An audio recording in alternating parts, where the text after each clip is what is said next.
Howdy, this is Jim Rutt. I mean Layman Pascal, and this is the Jim Rutt Show.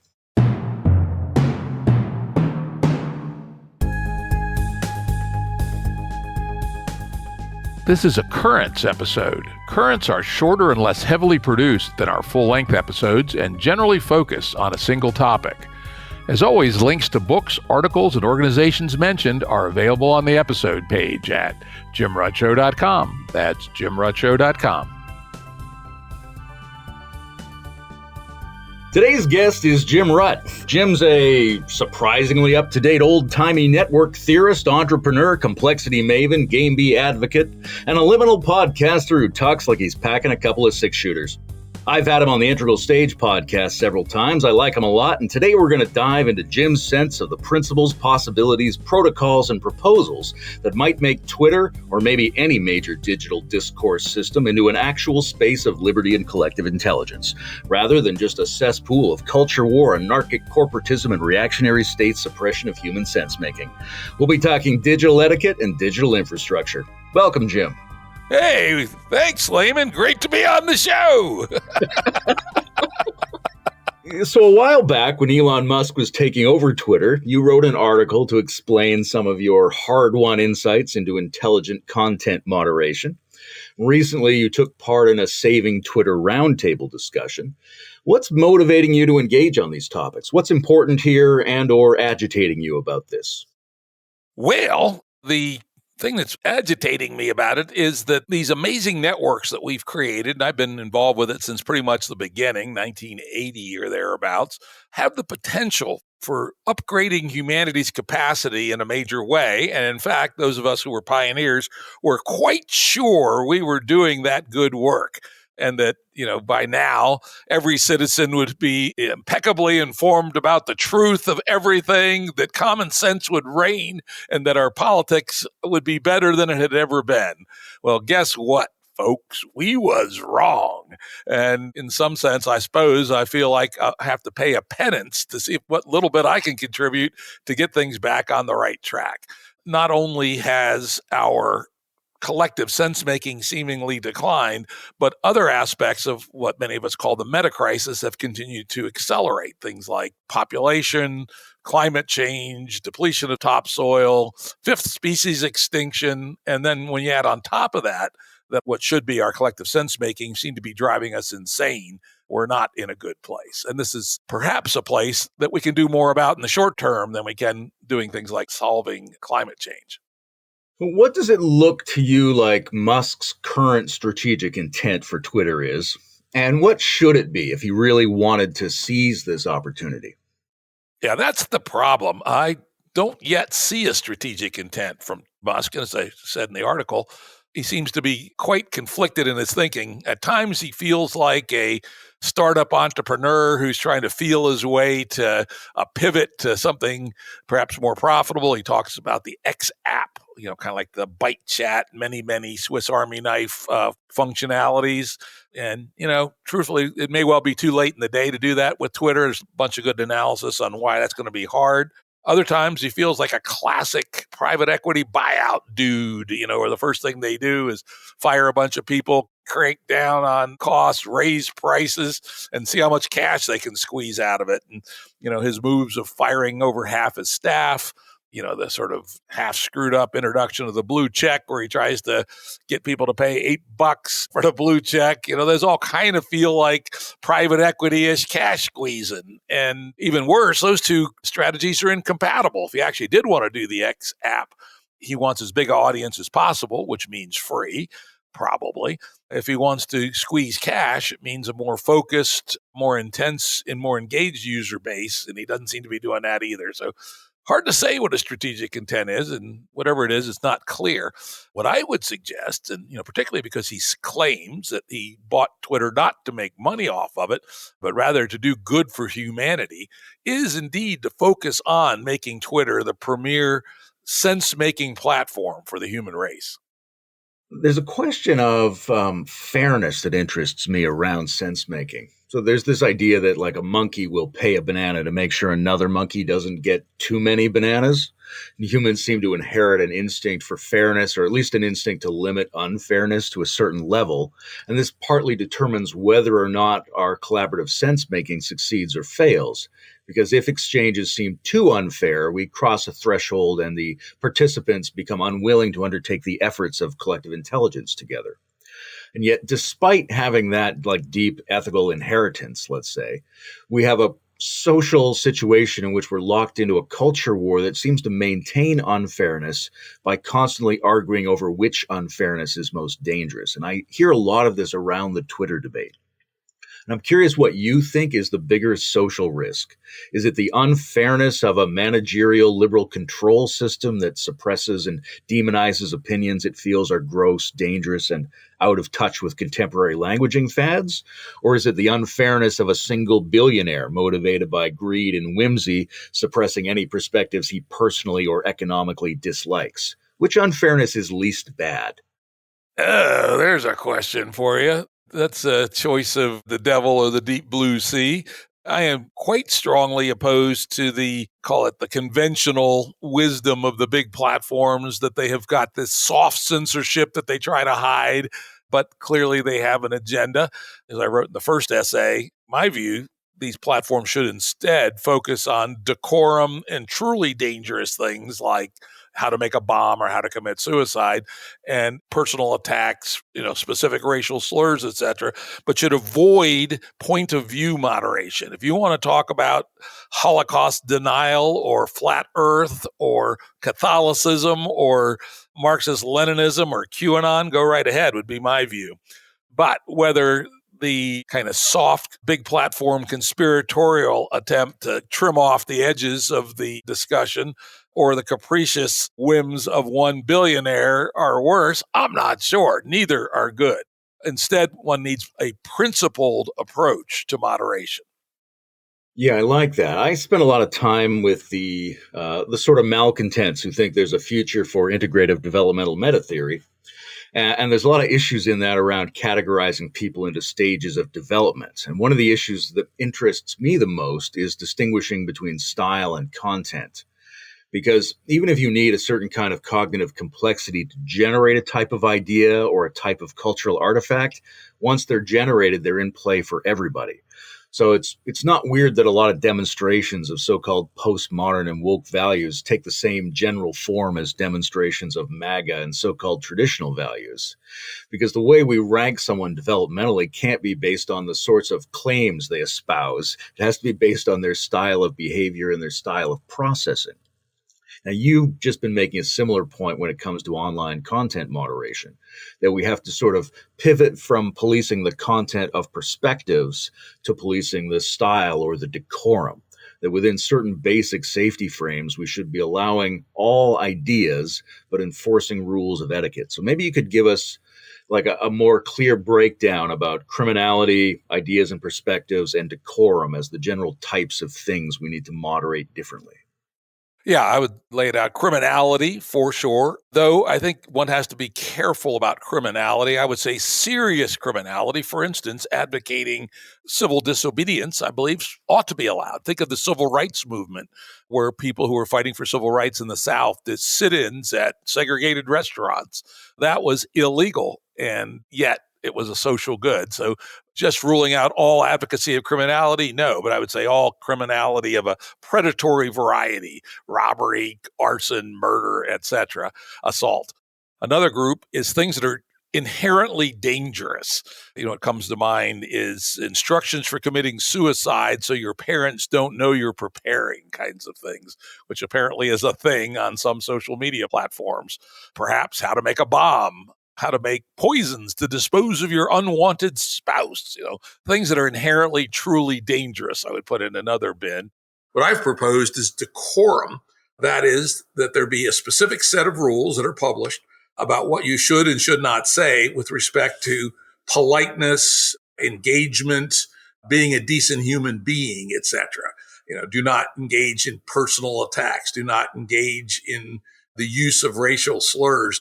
I would say optionally, let's say, everyone who listens to this show knows I like to say fuck a lot, right? And I think that would be a knob that one could turn on a online social media platform. If you have a platform that's oriented towards kids and families, let's say Disney, you probably wouldn't allow the famous 7 dirty words of George Carlin. But on a more adult-oriented platform like Twitter, you may well.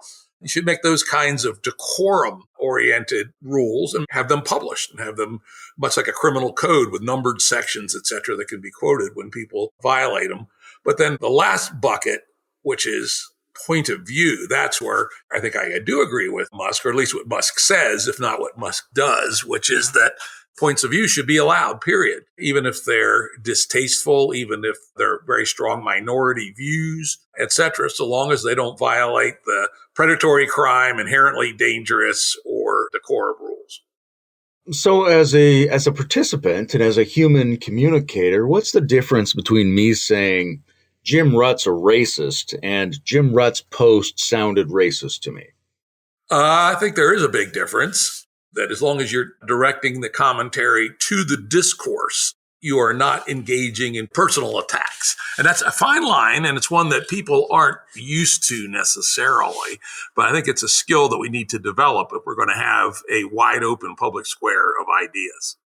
You mentioned that, say, something like a Disney forum might want to have different parental controls on profanity than other forums. Is that something that should be controlled by the platform and the provider, or is that something that could just be interface settings that the individuals tune themselves? Like, why don't I just tell it not to show me the profanity when I'm using Disney? Why does Disney make that decision? Or is there a reason why the platform itself should make the decision? Yeah, I think that to the degree that these platforms are owned by private companies, which is a different topic we can talk about, they ought to be able to establish a brand profile, right? We don't really want to be talking about adult-oriented topics on the Disney Channel. They can make that clear, right? That's their product. That's the market segment they're going after. And I don't think that a filter by itself is probably sufficient for that task. On the other hand, for a platform that's aiming to be an open square and available for pretty much all kinds of discourse like Twitter, then I think filters fit very nicely, right? You can filter out words you don't want to hear. And with today's AIs, you could probably even filter out topics you don't want to hear about. You know, one thing it seems that people find really unfair and unintelligent is the lack of clarity and restitution that occurs in shared forums when people run afoul of moderation principles, which, again, they often don't know what those principles are. We seem to have a lot of major platforms that are perversely incentivized, manipulated by governmental and corporate pressure, and managed largely by automated processes in which individual users can be banned or demonetized or have their growth limited without explanation and without a clear pathway to return. And that feels profoundly unfair as a way of moderating human participation. But what's your sense of the basic principles that would need to be in play to have a fair system for flagging, penalizing, removing, and restoring contributors? Yeah, I think this is huge. And, I've been a target of an unfair banning on Facebook, which was done by an algorithm, and they reversed it within 12 hours, but only because we raised a huge stink. They basically banned all 3 of the Game B group admins simultaneously. And it was clearly an error. But if we hadn't have been well connected and had powerful friends advocating for us on Twitter, we might never have recovered. So I, personally feel the burn of this. And several of my good friends, people like Jordan Hall and Brett Weinstein, et cetera, have been unfairly zapped. And again, as you point out, not only unfairly, but in this Kafkaesque way. You have been banned. You have no right to appeal. And we're not going to tell you why you were banned. You violated our terms and conditions, which in Facebook's case is this endless document of obscure bullshit. As I proposed in my original essay, I would suggest the following things if we're going to have moderation that's fair. One is, as I mentioned, the rules ought to be structured like a statute book with numbered sections, subsections, and paragraphs. And so if you're going to be banned, the requirement ought to be, if it's an AI, so be it, or if it's a human, that they reference the exact post or posts that they claim to be infractions, and they quote the sections of text from their regulations that they claim to be violated. And I propose just to keep the lawyerisms to a minimum, that those sections be no longer than 100 words, so that written in plain English, so that people know what the claim is against them. Secondly, that you always have the right to demand a human appeal. Again, fairly often these people will, including myself and including Brett Weinstein, no appeal possible. You're just dead, right? And I think that's absolutely wrong and probably ought to be illegal, period. And I would suggest they should have the right to a human-mediated appeal within 48 hours, where a human has to look at it and confirm or deny what the algorithm did or what some group process did. Like, say, for instance, if 20 people report a post, it could be automatically banned. That's not a human-mediated decision. And then finally, the most, I think, creatively, I proposed that you have a third appeal, if you want to, where you put up $100 or more, in which case it goes to a third-party independent arbitrator. And if the arbitrator finds for the company, you lose your $100 or whatever stake you put up. But if the arbitrator finds for you, the platform pays you 10x of your stake. And I propose you could allow stakes up to $1 million. I wrote that with Facebook in mind. They could afford paying out $10 million occasionally because they'd also make fair bits from people who put up stakes and lost. And I also proposed so that even people without wealth could participate, that there would be a marketplace where these claims could be syndicated. So you put up the claim that the platform made against you and the text that they claim violated it. And then you could get people to support you, kind of like in a crowdfunding way that would support the stake for your third level of appeal. And if you won, you, the poster, would get 20% of the win and your backers would get 80%.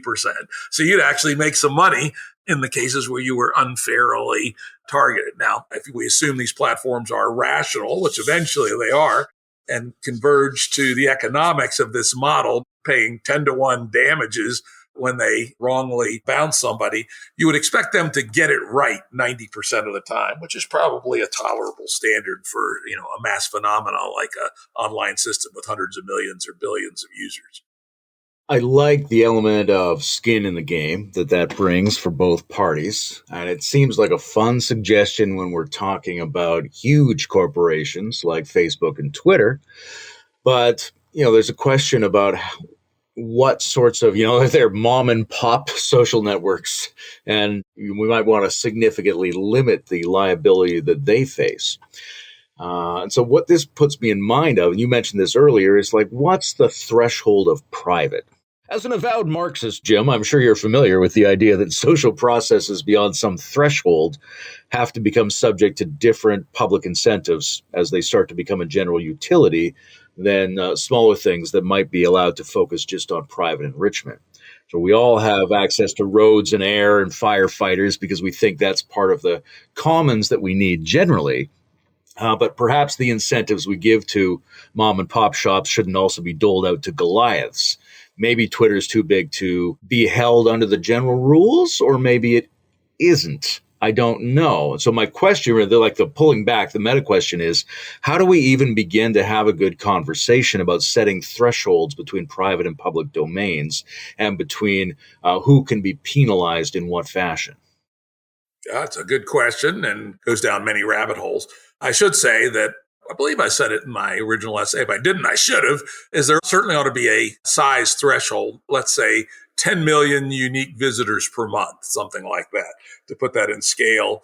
Facebook has a couple of billion unique visitors a month. Twitter has a few 100 million unique visitors a month. So we're talking about big, but considerably smaller even than, I think Reddit has about 50 million. So Reddit would also qualify for these. It's sort of on the smaller end of platforms that would qualify for these things. But smaller systems, I'm with you. There ought to be a different sense there. And also they serve a different purpose. They typically are not meant to be horizontal public squares. They're there for some specific community. And that specific community might have quite different values. Let's say a Christian online service might not allow blasphemy, for instance, while I would expect a public square should allow blasphemy. So I think there should be some scale parameters. And secondly, even on the big platforms, to the degree that groups are private, like, for instance, Facebook groups, I don't think there's a strong case to be made there that it's really none of Facebook's business what you talk about there, so long as it isn't blatantly illegal. So that's a phenomenon where I suspect that the Musk standard of is it legal should apply within private self-managing groups. Do you think of Twitter as reaching a threshold of being something like a public utility? It would be nice if there was a public utility that played the role of Twitter. I'll put it that way. I think it is large enough, and particularly with the chattering class, that it has become by default a public utility. And that's why I think that we need to think about it more carefully than if it were a private network, dedicated to some specific purpose. You mentioned a couple of names a few minutes ago. Brett Weinstein was one of them, and that strikes me personally because my girlfriend was kicked off Twitter for posting a link to the Unity 2020 campaign with no explanation and no recourse. You also mentioned Jordan Hall, who I know has got some ideas about how these sorts of systems can be reconfigured. In your roundtable discussion, you also mentioned our friends Tristan and Daniel. Who do you think Elon Musk should be reading or reaching out to if he actually wants to move this project forward in a way that's useful to the human species? What sources should he be looking to? Well, I just think you listed, I'll throw myself in. The five of us would be a good place to start. We've been thinking about this stuff for quite a while, and we have some interesting ideas. And many of us, or at least the three of us, have had experience of actually being unfairly penalized. So I think our community is a good place to start, frankly. Musk suggested open sourcing the code for the Twitter feed. What do you think are the advantages and the risks of doing that? I think in general, it's a good idea because I think that we could get an idea of how we're being manipulated, frankly. However, I think the potential downside is it might provide some opportunities for exploiters to game the algorithm. If you could actually read the algorithms and see how it works, it would give you at least some clues for gaming it. I think an even better idea, where I would take Musk's idea to the next level, is not just open source it, but provide a marketplace in open source algorithms so that anyone could create an algorithm that uses calls into the Twitter API and then put it on a marketplace and charge for it, a couple bucks a month, say. So the Layman Pascal Twitter feed algorithm would be open source, and you'd get $2 for anybody to subscribe to it. And you could essentially do whatever you wanted within the capabilities of the underlying Twitter API. If you then have a vast marketplace of feed algorithms, you get some really nice benefits. One, you get diversity in how the system works for people. And this is where lack of diversity is a problem on networks. This is a classic complex systems network science finding that as nodes become more homogeneous, the possibility of cascades of bad things happening goes up. So adding diversity at the node level is a good thing. And then secondly, with, let's say, thousands of different feed algorithms, it becomes well nigh impossible to game them all. It seems to me there's a couple different kinds of censorship that inhibit collective sense making. One is a sort of top-down censorship where we inhibit people by just prohibiting or blocking their expression.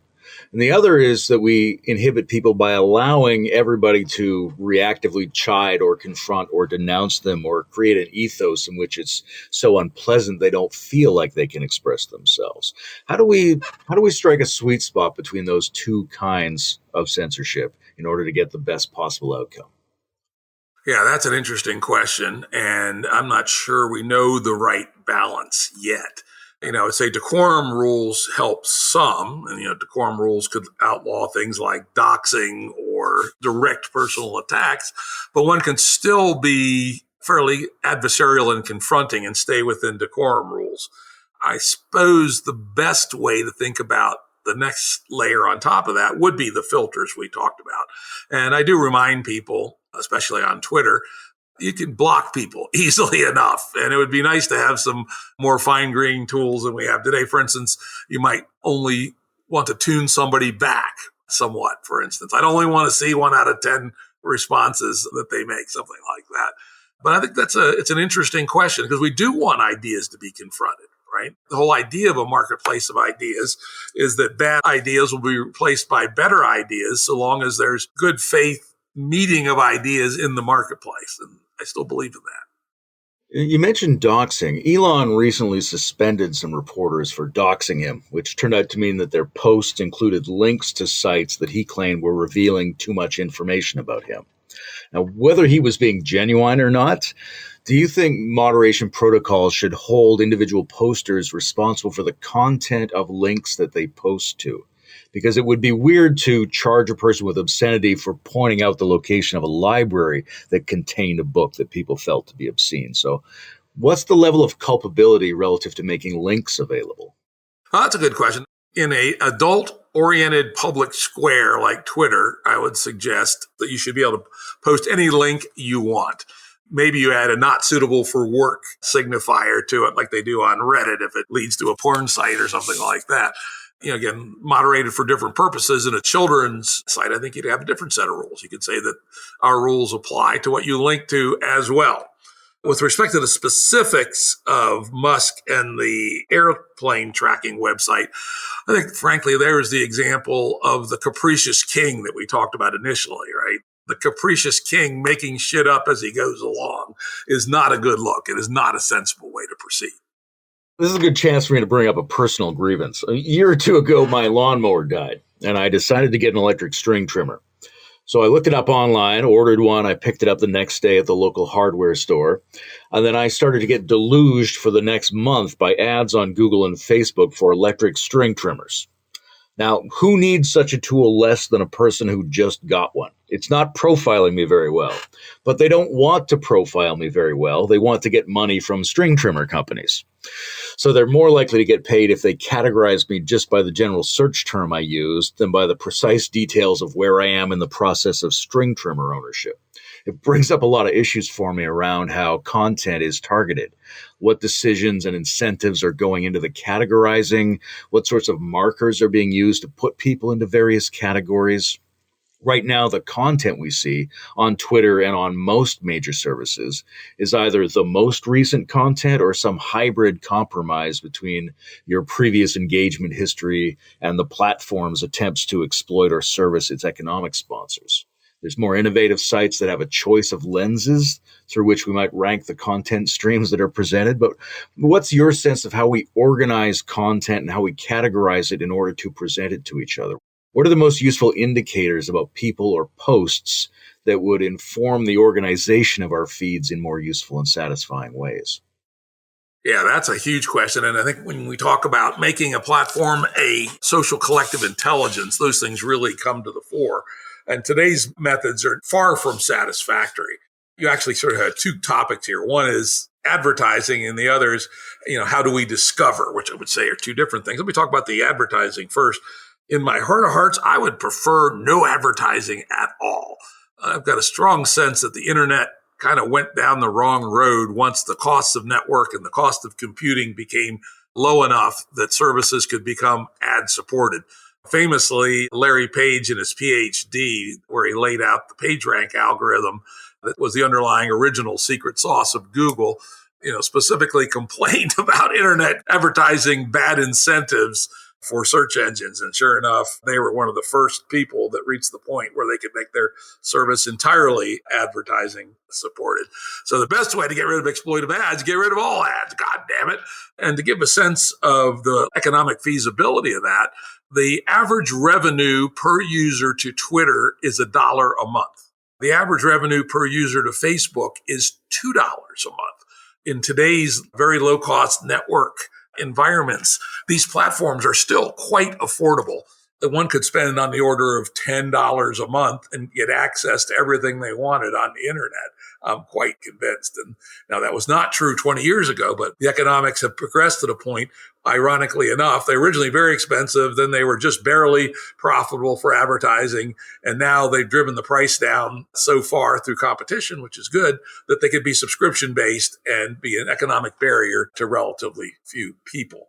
In terms of automated curation, and then, how we see what we see, that is at the heart, I think, in many ways of what a collective intelligence should do for us. And the two things are linked.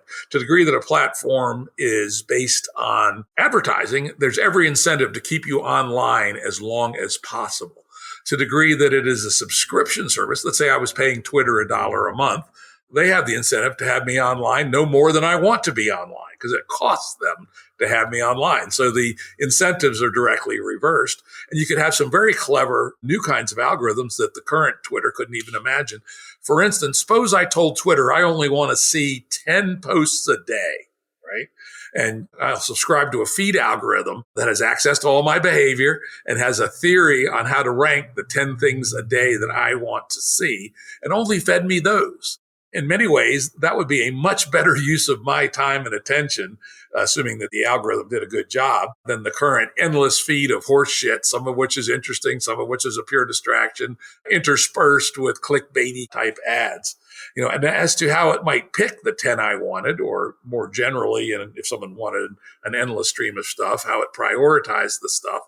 I think one very interesting idea, especially for people who are not the artisanally performative Twitterites, right, would be to do a strong follow on a small list of people.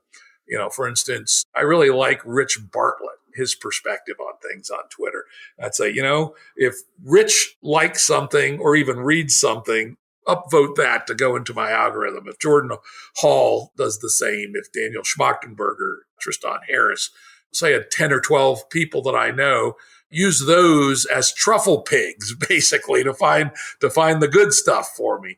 I think that's at least one idea that's worth experimenting with. But I also very much like the idea of intentionally tuning down the window so it only gives you what it thinks is the very best stuff for you. It sort of reminds me of your advocacy for liquid democracy in terms of being able to draw on or put your voice behind other people's evaluations who you find to be high integrity, high wisdom characters. Yeah, exactly. I hadn't thought about that before, but it's exactly the same logic, which is to use the gradient of capacity. And in liquid democracy, we're assuming we proxy within an issue area to people who know more than we do, right? In the area of this kind of proxiable curation, I'm pointing to, hey, I'm not on Twitter all day. I don't want to be, but there are some people who I really respect.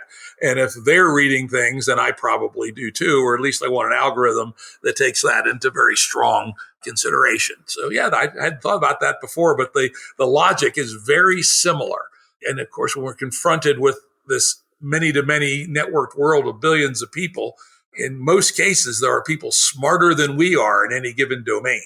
And it's, I think, very healthy to acknowledge that, provide tools to let people take advantage of people who are better at curation than we are. When Elon took over Twitter, there was a lot of hand-wringing about the possibility that he was going to let Trump back on. And it seems to me it provokes a lot of questions most people haven't asked themselves about how they feel emotionally and ethically about the question of platforming and about the question of access in general. It's something I wrestle with as a person who records public conversations with people. Are there people I shouldn't be talking to? But I sort of always fall in a particular direction on this. Like, if it turned out that Jim Rutt has been murdering people, I would definitely still talk with him and make those talks available as long as he was pretty nice and clean in his dealings with me. So that's my bias. I go with personal experience of decorum. I tend not to believe that people are guilty by association. I tend not to believe that decisions about platforming are a significant source of social danger or a significant strategy for combating social danger. And if you'll forgive the phrasing, I'm attentive to the worth of the human spirit, even if it's entangled with demonic outcomes. And I'm curious what you think. What's the bigger moral risk? Is it allowing so-called bad people to have access to our general information space and contaminate us by association? Or is it the suppressive, superficial, maybe useless feeling that we have to be very careful and very controlling to make sure we only communicate with and get associated with the good, pure, safe, and righteous people? Well, I'm strongly in your camp on that one. And in fact, I periodically get critiques, usually from the left, about the fact that I have a very, very broad list of people that I follow. I follow some people who I loathe, actually, as it turns out, but that's okay. I'm interested in what they think. And I think any person that's trying to make sense of the world ought to have a wide view on what people think, even people that they loathe. So I am very strongly against this idea of deplatforming. And then two other issues about deplatforming that just add to the shit show nature of what we are. The first and most obvious one is once the handle of deplatforming exists, both sides or all sides are going to fight to influence it, right? And so then you see all this performativity of people trying to get Twitter mobs spun up to get people deplatformed, et cetera. And so once you have a lever like that, it becomes worth fighting for. And so it by itself increases the incivility and unusefulness of the platform. And then, of course, the real big one, I call it the Enlightenment point of view, Enlightenment meaning the 18th century thing, not that hippie shit people talk about, is who decides, right? Who should have the power to deplatform somebody?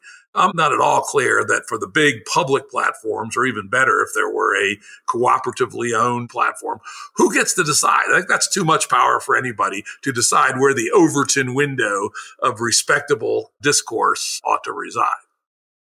So your suggested moderation principles allow for, in principle, all points of view, partly as a point of liberty and partly as a way of sourcing the green shoots of new ideas that we can't anticipate. But what do you say to someone who says, look, ideas are not neutral and they're not solitary. Memes are pack animals that have real effects in the world. And if we don't radically minimize certain kinds of expression, then we're responsible for allowing a contagious spread of ideas. In fact, all the ideas associated with that expression, even if they're not in it, and all the ways that those ideas might trigger violence, danger, intolerance, regression. How do you respond to a critique like that? Liberty comes with costs. And I acknowledge that there are probably memes and ideas that do some harm. But my perspective is the program of censorship and the fighting about censorship and the danger of the who decides falling into the wrong hands are much greater than whatever collateral damage comes from the propagation of certain ideas and memes. An example that I give that's very similar is a right to keep and bear arms. As a good mountain man American, I'm a very strong believer in the right to keep and bear arms, but I also acknowledge it comes at a cost, right? The United States has a higher violent crime rate than other countries. But I suggest that that's a trade worth having to be able to have the bulwark of the armed citizenry against the tyranny of government. You look at the Black Book of Communism as an example. When Marxist-Leninists took over a country in the 20th century, approximately 10% of the population died in the ensuing massacres and chaos.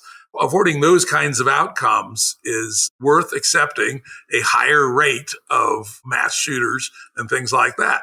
And I know that sometimes sounds cold-blooded, but that's the way I believe. I believe that you have to look at the big risks and tolerate some harm from the smaller risks. And I think that applies very much to the idea of platforming or deplatforming. Well, as a Canadian, I'm not sure the rewards are justified in the gun case as the United States is handling it. But in principle, I agree with what you're saying there. Another thing that comes to mind for me is, I wonder if there's a scale issue. Are we simply, with our digital networking systems, going too fast to privilege quality and liberty? Do we need to build in viscosity? Do we need to slow ourselves down?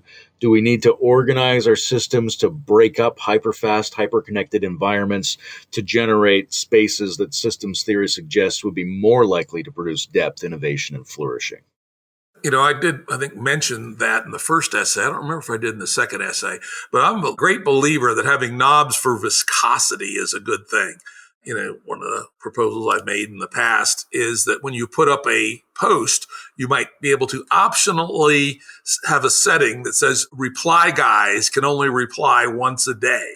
Because one of the real problems of online discourse, and this has been true for 40 years, is that the hyperactive poster with nothing better to do has an unfair advantage to hijack the discourse, while the busy person who only checks their social media once a day has much less ability to influence the discourse than the person who posts 15 comments to a post.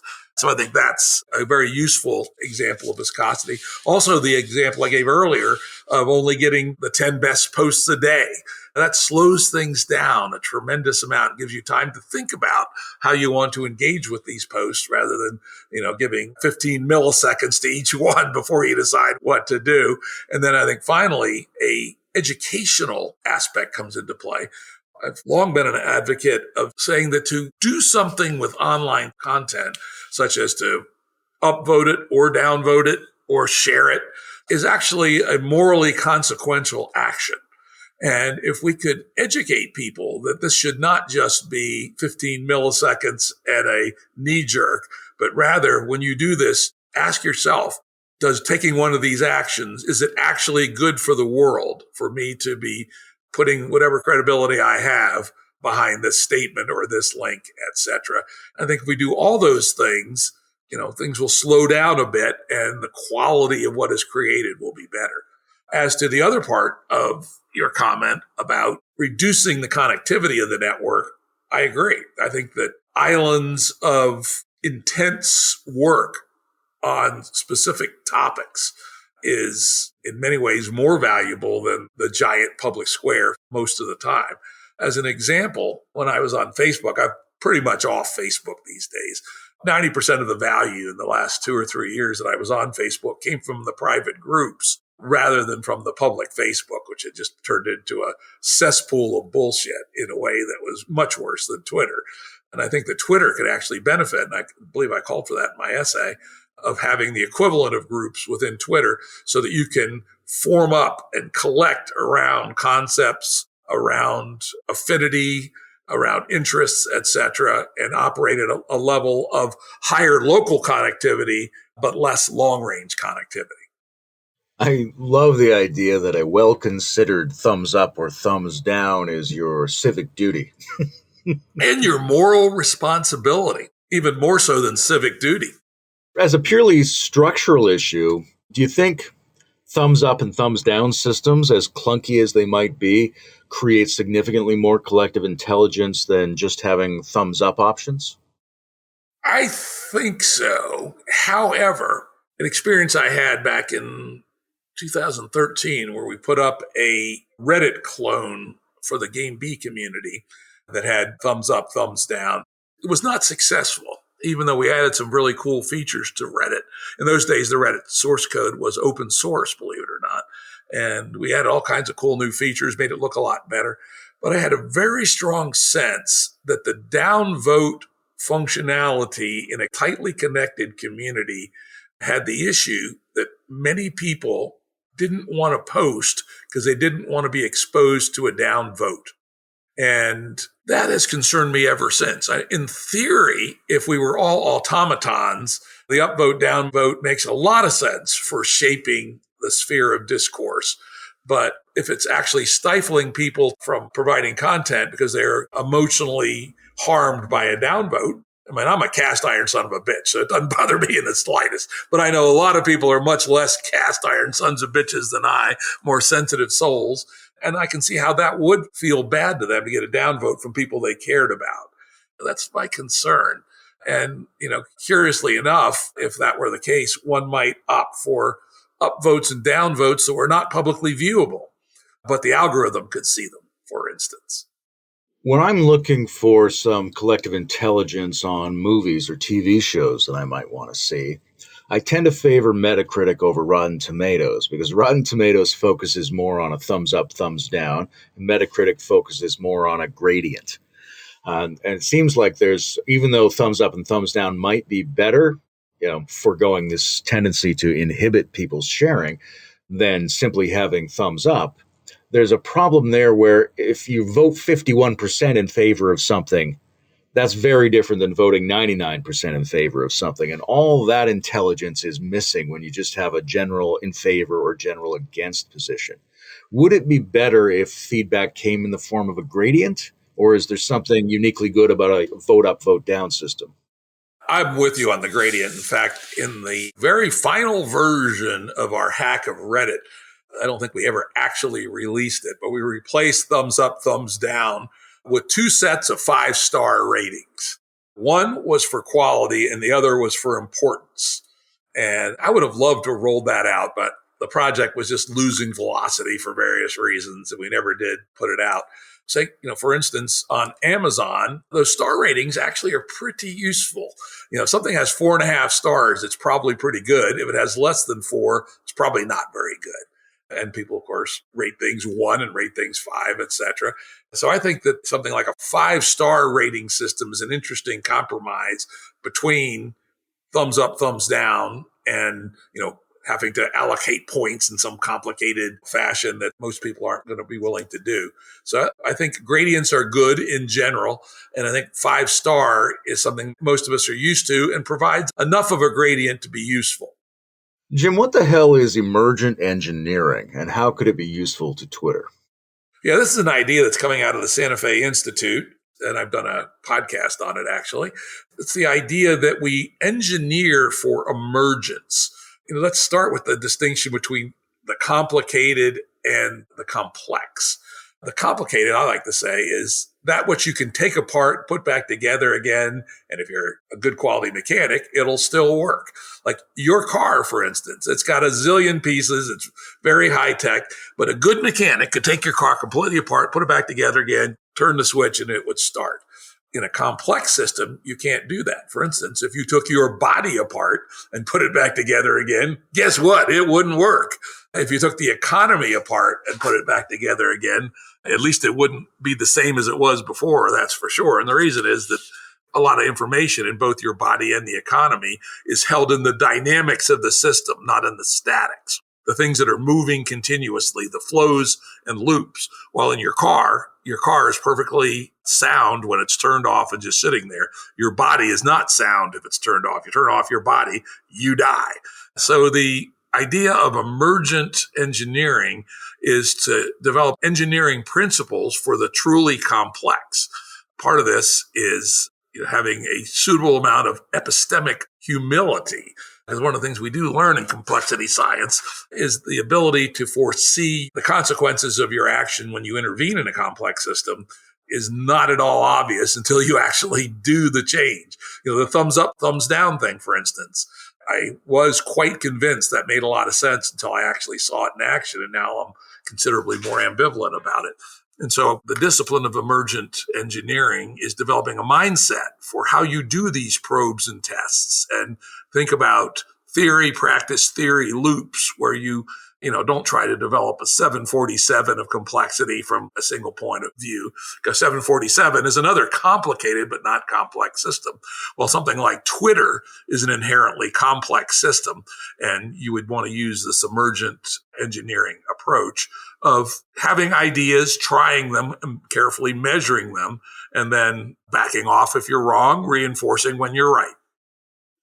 It seems so straightforward. It's hard to figure out why it's so seldom implemented. Like, it reminds me of the question of, this ongoing, relatively superficial argument between government and top-down administrative systems on the one hand, and the supposed competition of the not really free market on the other. Why is it so difficult for institutions or administrations to set up internal competitive systems within themselves that can outperform the primitive and distorted external marketplace? Are a lot of people doing it and I'm just not seeing it? Or is there some inhibition to setting up more dynamic, more emergent processes within an institution? Yeah, that's a damn good question. And as far as I can tell, there's almost none of it. There's a few companies, I'm just reading an essay the other day about a few companies that are using new processes internally that look a lot like internal markets, where groups within the firm have contracts with the rest of the firm to do certain things. Things are priced, and there's a benefit for being more efficient at what you do. But that does not seem to fit within the command and control mindset, unfortunately. And I do think it's a huge opportunity as we try to move from game A to game B of developing mechanisms for controlling institutions, organizations, companies, colleges, etc., that have a lot more of the aspects of the dynamics of a market and yet have the high trust and unified mission of an institution. I've been looking around. I don't see a lot of it, but I do think that's an area with a lot of potential, a lot of upside. Seems like there's a real identity and authenticity problem, both for humans in general, but also in the domain of digital social communication tools. So we need to provide skin in the game by anchoring identity to individuals. We've got to weed out commercial and propagandistic bots, but maybe we also need to allow some degree of creative self-presentation, maybe strategic concealment for whistleblowers or the persecuted, maybe not. What's the best overall approach to safe, creative, reliable identity authentication? Yeah, this is a big question. And I'll say I have a bias that comes from my experience over the years, which is in general, the quality of anonymous postings is a lot worse than skin in the game, full real world identity. And on the other hand, again, this is one of these things where I have learned from experience, there are legitimate uses for at least pseudonymity, where a single real world human is behind a anonymous shield. For instance, in support groups for domestic violence or even for diseases, etc. Or, as you say, whistleblowers, and perhaps most pointedly for people who live in countries where the rule of law doesn't apply. And, I might include Canada there, considering how the current administration responded to the trucker strike. I'm not sure Canada fully qualifies as a liberal democracy anymore. And if I were organizing civil disobedience like that trucker strike in Canada, I would be very tempted to do it anonymously so Trudeau and friends didn't try to freeze my bank accounts. So I've become more sensitive to the needs for anonymity, but I still strongly believe that for the reason you said, skin in the game, where possible, full names, full accountability ought to apply. And it's the sense of accountability and consequence, which is what I believe is so important for making discourse better, right? If you're not willing to put your name behind something, probably you shouldn't say it. Yeah, that trucker thing was actually a pretty serious blow to my childhood sense of Canadian patriotism. Yeah, as we talked about pregame, I've spent a lot of time in Canada over my life. I worked for the second biggest Canadian company for many years. My wife's family had a classic cottage in northern Ontario. I have many weeks of really great times there. I've always just admired Canada and Canadian people, liked them a lot. I was pretty shocked about that, tell you the truth. I've always been impressed by the educational quality of the Canadians. Most Canadians know more about American politics and the American Constitution than Americans do. But this shocking move to authoritarianism by the Trudeau administration disillusioned me too, I got to say. One of the things that comes up when we're trying to grapple with how to handle emerging technologies is the fact that we don't know what they're going to do next. We're dealing with a lot of problems around Twitter and social discourse networks that most people in the world have not caught up to. But what have we not even seen yet, or what have we only seen the beginnings of? What are the problems that are going to occur or might occur that will afflict something like Twitter? Well, one that's been the talk of the town the last 3 months is the emergence of generative AI at a new, much higher level. ChatGPT came out in November, and I've used most of these generative tools as they've come out, and you hit the walls within a few minutes or at most an hour where the thing just kind of breaks down into goofy shit. You say, all right, this is interesting and will eventually be important, but it's not yet a game changer. ChatGPT is a game changer. It's amazing the quality of stuff that thing can generate. Now, it's not perfect. It hallucinates. It makes up fake facts, etc. But it's good enough for a lot of purposes. And as my good friend Peter Wang has said extensively, the thing to remember about ChatGPT is it's the December 1903 version of generative technologies. December 1903 was when the Wright brothers got their very ticky-tacky little airplane off the ground for a couple of minutes at Kitty Hawk. So things like ChatGPT will be getting much better, much faster. And so I think this is the big one. Generative content is going to potentially change the landscape of our online world in ways which I don't think we can really foresee yet. Yeah, my sense is even this year, 2023, we're going to see some real surprises in that area. Perhaps especially as Google wades into the fray and tries to outdo its competitors. But I think just the distribution of generative AI tools is going to cause a lot of surprises in this coming year. One of the questions that comes up for me is, given the sophistication demonstrated by these chatbots, how close are we to having a system that can differentiate style and complexity in verbal comments? Like, how close are we to differentiating a terrorist's post from my philosophical reflection that quotes an ironic reference to Allah and bombs in January 6th? Can we automate the recognition of sophistication in language in a reliable way and focus on how rather than what signifiers are being used? Or is that still years away? Truthfully, I don't know that technology very well. Obviously, it exists. Facebook and Twitter could not even attempt to do the moderation that they do without substantial automation. But as you point out, there are many, many examples of people getting zinged for ironic references to bad things when they meant the exact opposite of what the algorithm thought they meant. So it's obviously not yet perfect.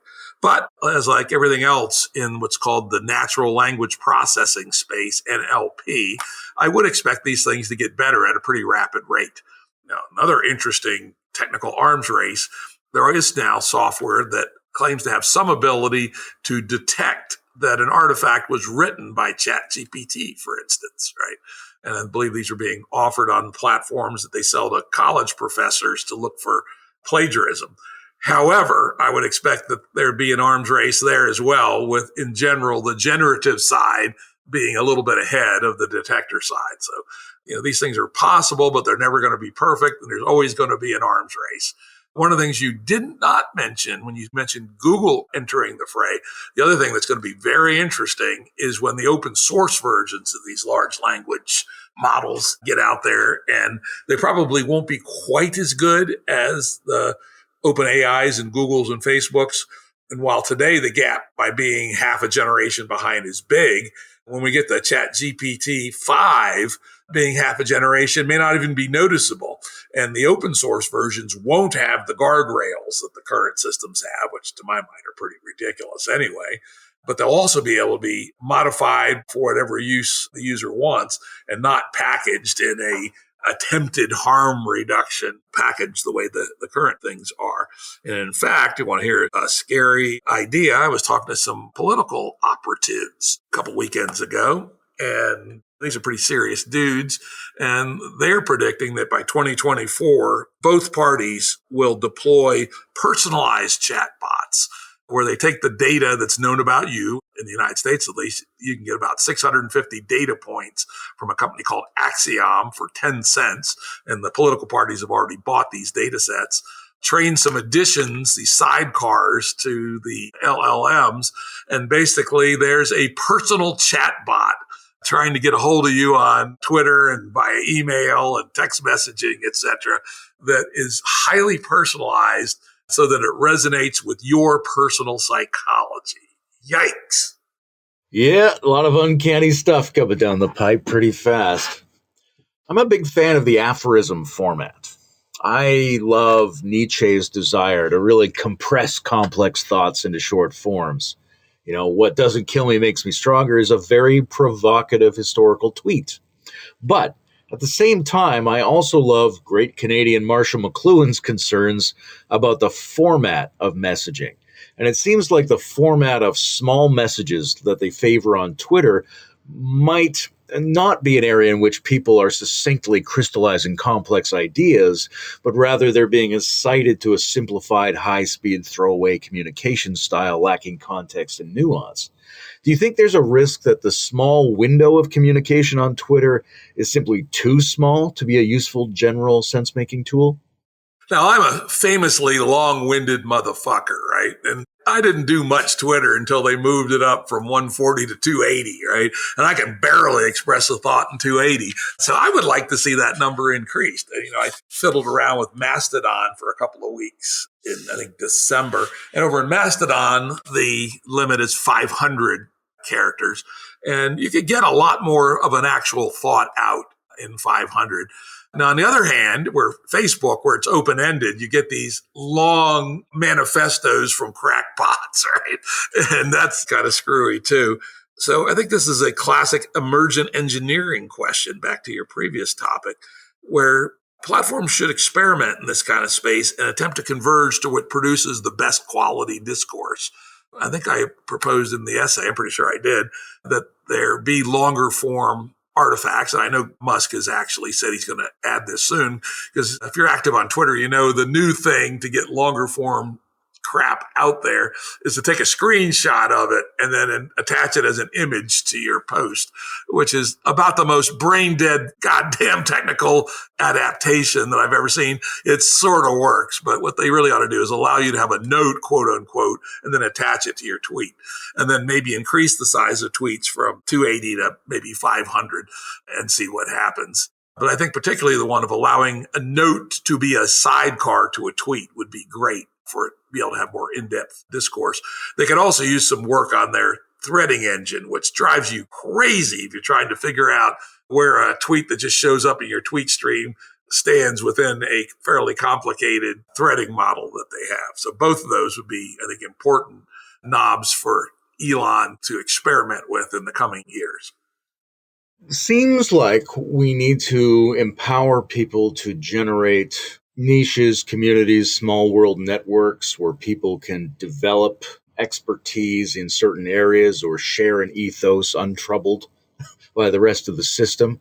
But it also seems like there's a risk there of people getting trapped in their own information tunnels. What's your general thinking about how we set up a balance between novelty and efficiency and utility? Like, how do we get the spaces we need without getting trapped in those spaces? What access to disturbing external content do we need?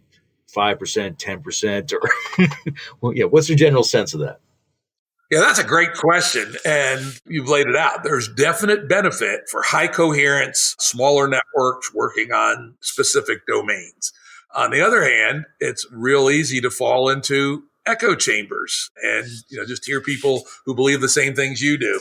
And so as I proposed in that essay, at least for the public square versions like Twitter and Facebook, and especially if we have things like customized feed engines, which could become filter bubbles that are even stronger than what we have today, I'd love to have a wild card built into these things. And if we're having, a marketplace in feeds, people could make this a feature of their feeds, which says 5% or 10% wild ass shit that you'd never go looking for in a million years. I suppose I would actually like to have a little bit of flat earther in my feed, right? Or a little bit of QAnon. Not because I don't follow anybody in those spaces, but it would probably actually be useful for me to see a little bit of that.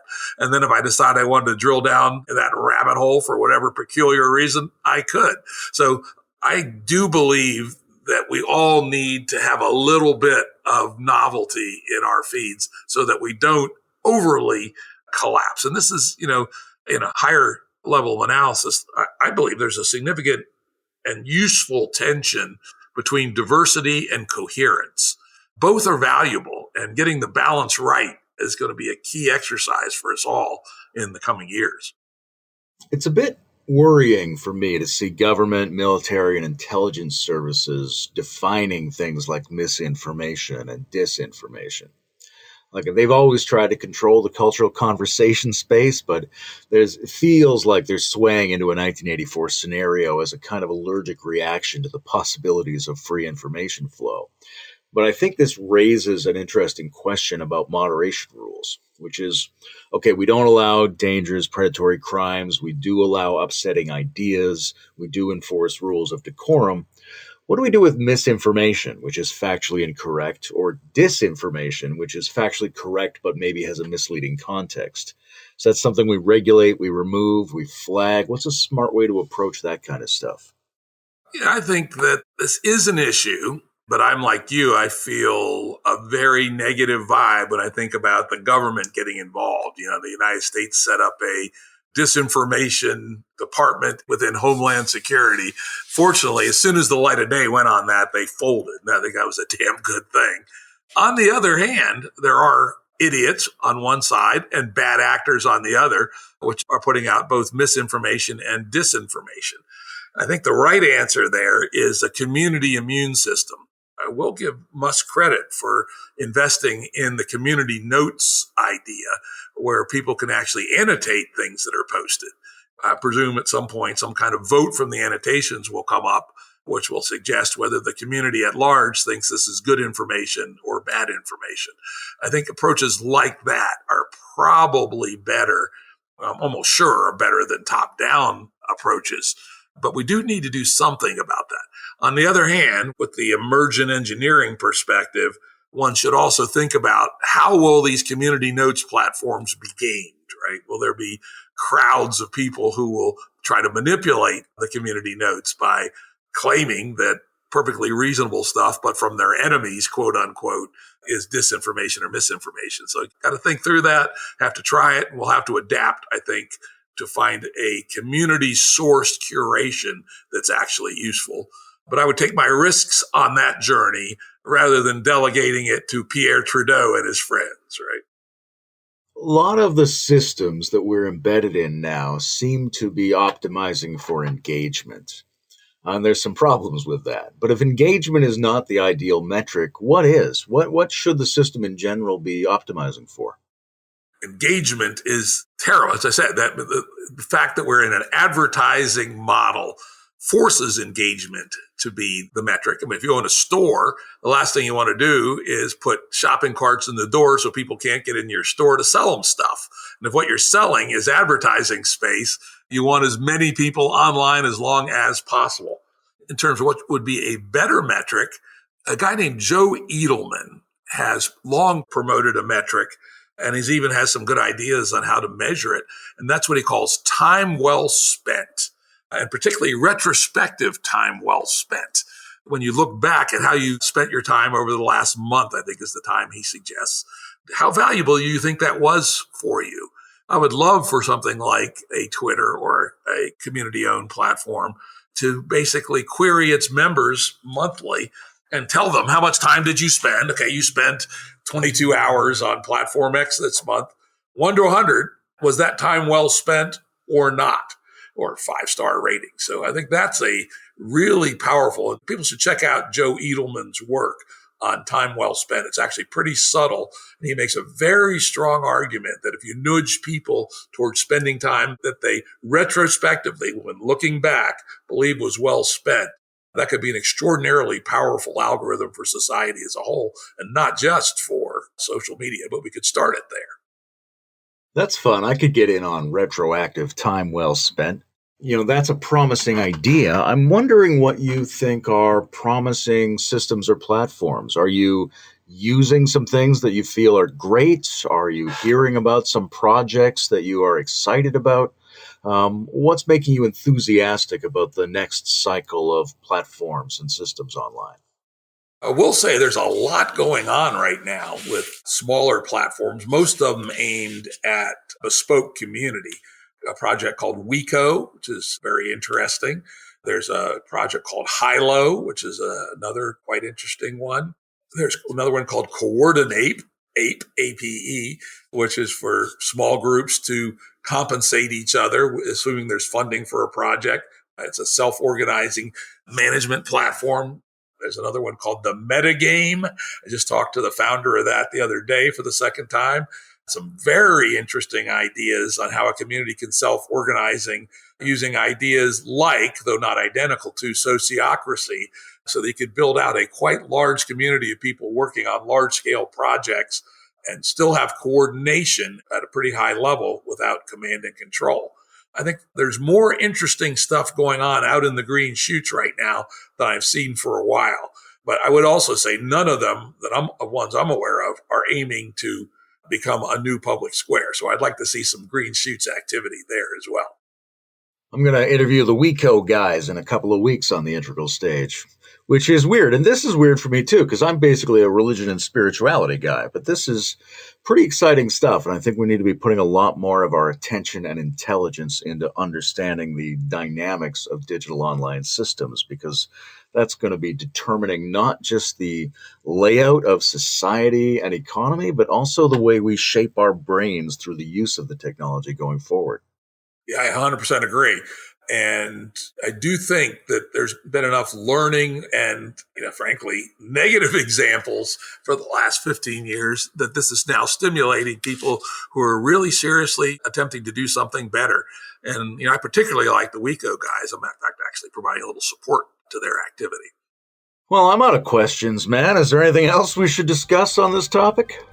Well, you did a damn good job of covering the waterfront. It's actually been great chatting to you, and I had a new idea or two from the conversation. Well, thanks for being on the show, Jim. All righty. I guess we'll wrap it there. Thanks for doing a great job hosting. Cheers, man. Good talking with you. Audio production and editing by Andrew Blevins Productions. Music by Tom Muller at modernspacemusic.com.